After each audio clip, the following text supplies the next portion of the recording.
தலைப்புச் செய்திகளை பார்க்கலாம். விண்வெளியில் 9 மாதங்களாக சிக்கித் தவித்த சுனிதா வில்லியம்ஸ் உள்ளிட்ட 4 பேரும் இன்று பத்திரமாக பூமியை வந்தடைந்தனர். விண்வெளியில் இருந்து அமெரிக்க வளைகுடா கடல் பகுதியில் தரையிறங்கிய video viral. Splashdown, Crew 9 back on Earth.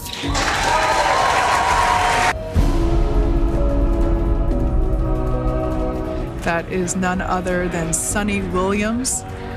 Big smile, big waves. There we have it, some waves, some thumbs up and some smiles.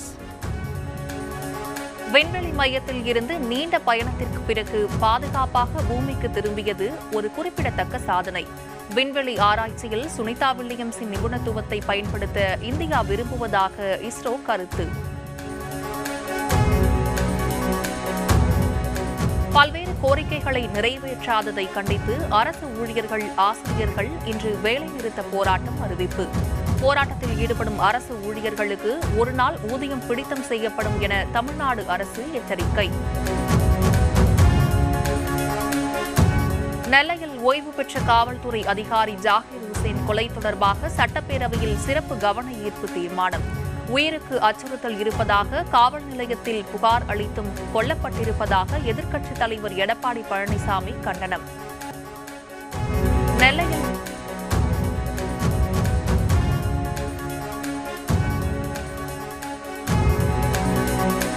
நெல்லையில் ஓய்வு பெற்ற காவல்துறை அதிகாரி ஜாகிர் ஹுசேன் கொலை தொடர்பாக சட்டப்பேரவையில்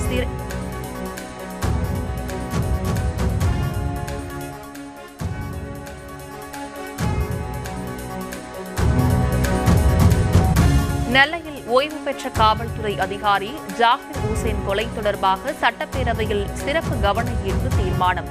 உயிருக்கு அச்சுறுத்தல் இருப்பதாக காவல் நிலையத்தில் புகார் அளித்தும் கொல்லப்பட்டிருப்பதாக எதிர்க்கட்சித் தலைவர் எடப்பாடி பழனிசாமி கண்டனம்.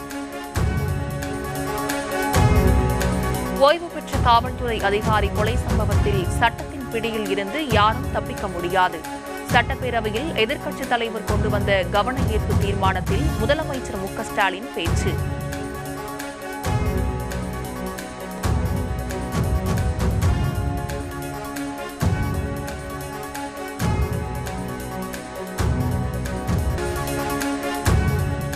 தமிழகத்தில் வீடுகளுக்கே நேரடியாக ரேஷன் பொருட்களை விநியோகம் செய்யும் திட்டம்.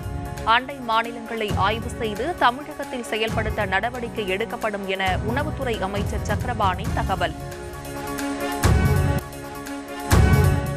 கடந்த திமுக ஆட்சியில் அனுமதிக்கப்பட்ட அளவை விட அதிகமாக செம்மண் வெட்டி எடுத்து பணம் சம்பாதித்த விவகாரம். சட்டவிரோத பணப்பரிமாற்ற தடை சட்ட வழக்கில் அமைச்சர் பொன்முடி மற்றும் அவரது மகன்கள் கௌதம சிகாமணி, அசோக் சிகாமணி ஆகியோர் சிபிஐ சிறப்பு நீதிமன்றத்தில் நேரில் ஆஜர். தர்மபுரியில் யானையை சுட்டுக் கொன்று தந்தத்தை வேட்டையாடி சென்ற சம்பவம். 3 பேரை கைது செய்து சிறையில் அடைத்தது வனத்துறை.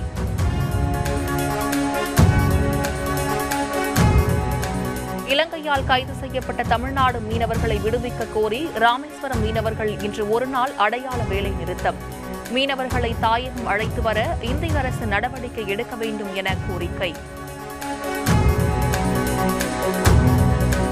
உக்ரைனுடனான போரை 30 நாட்களுக்கு தற்காலிகமாக நிறுத்த ரஷ்ய அதிபர் புதின் ஒப்புதல். தங்கள் கட்டுப்பாட்டில் பலத்த காயமடைந்த உக்ரைனிய போர் வீரர்கள் 23 பேரை விடுவிக்க இருப்பதாக ரஷ்யா தகவல்.